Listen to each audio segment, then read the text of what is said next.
पति विदेश में बीएफ के संग सुहाग रात मनाती रही पत्नी, खौफनाक तरीके से हुआ इस रिश्ते का अंत। जी हाँ, नमस्कार, मेरा नाम है अंजनी और आप देख रहे हैं गांव देहात।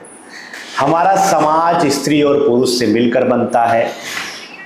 विवाह एक सम्मानजनक और एक पवित्र रिश्ता होता है किसी भी समाज के लिए, खासकर मनुष्य समाज के लिए विवाह एक पवित्र रिश्ता होता है। लेकिन आधुनिकता की आड़ में, पाश्चात्य संस्कृति के प्रभाव में हमारा समाज इस पवित्र रिश्ते को दूषित कर रहा है। समाज के कुछ युवा हैं जो अवैध संबंध बना रहे हैं, शादीशुदा महिलाओं के साथ संबंध बना रहे हैं और उस रिश्ते का किस तरीके से खौफनाक अंत होता है, इसका एक उदाहरण बिहार से आई हुई इस घटना से हम आपको बताते हैं।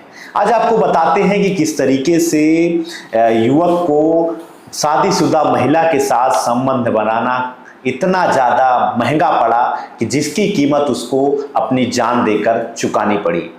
खबर बिहार से है, बिहार के बांका से है। बांका में एक शादीशुदा महिला का एक अपने ही मोहल्ले के, अपने ही गांव के एक युवक से संबंध उसका होता है और उस संबंध में जो है आपको बता दें कि ये गांव का मामला है धर्मपुर का, जहां पर रहने वाली एक महिला जिसका पति दुबई में नौकरी करता था और उसका अफेयर राहुल से होता है।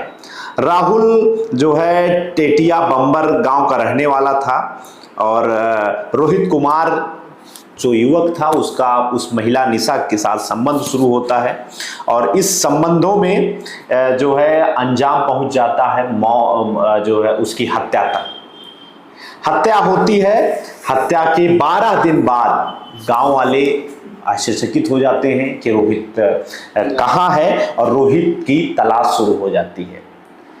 रोहित मिलता नहीं है। गांव वाले थाने जाते हैं और उस थाने में पुलिस के सामने उन्होंने उसकी गर्लफ्रेंड के खिलाफ जो है एप्लीकेशन देते हैं, मुकदमा दर्ज कराते हैं कि निशा जो उसकी हत्या करवाई है।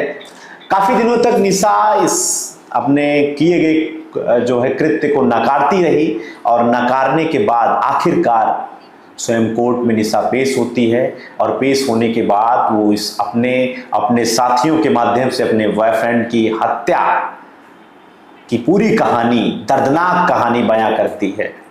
जी हाँ, रोहित और निशा के साथ कुछ लोगों ने यहाँ बताया, परिजनों ने, कि कई सालों से उसका अफेयर था और इस बीच निशा के पति कि दुबई में राहुल जिसका नाम था नौकरी लगती है और नौकरी लगने के बाद वो दुबई चला जाता है। इसके बाद रोहित लगातार निशा के घर आता जाता था। आने जाने के बाद जो है जब इन लोगों की जानकारी अन्य लोगों को हुई तो घर वालों ने इस पर आपत्ति जाहिर की और आपत्ति जाहिर करने के बाद किसी तरीके से मामला सुलझाया गया। लेकिन बीते 21 अक्टूबर को रोहित अपनी बाइक तारापुर थाना क्षेत्र के नेमादा गांव में एक रिश्तेदार के घर छोड़कर निशा से मिलने धर्मपुर गया, जहां पर वो वापस लौटा नहीं।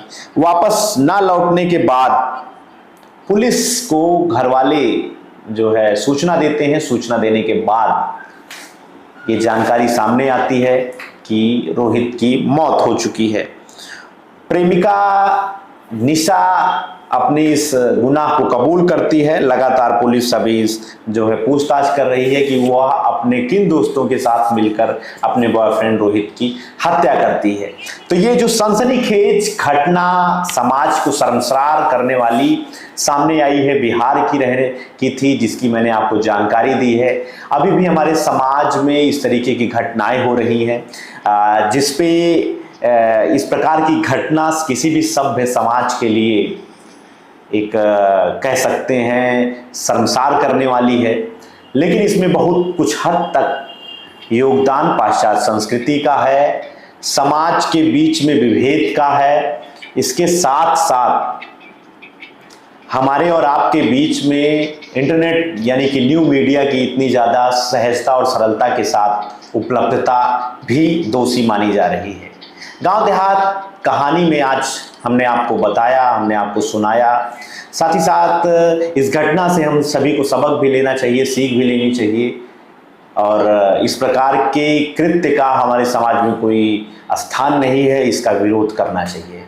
आगे मिलते हैं किसी और कहानी के साथ, तब तक के लिए आप देखते रहिए गांव देहात। आपका बहुत बहुत धन्यवाद।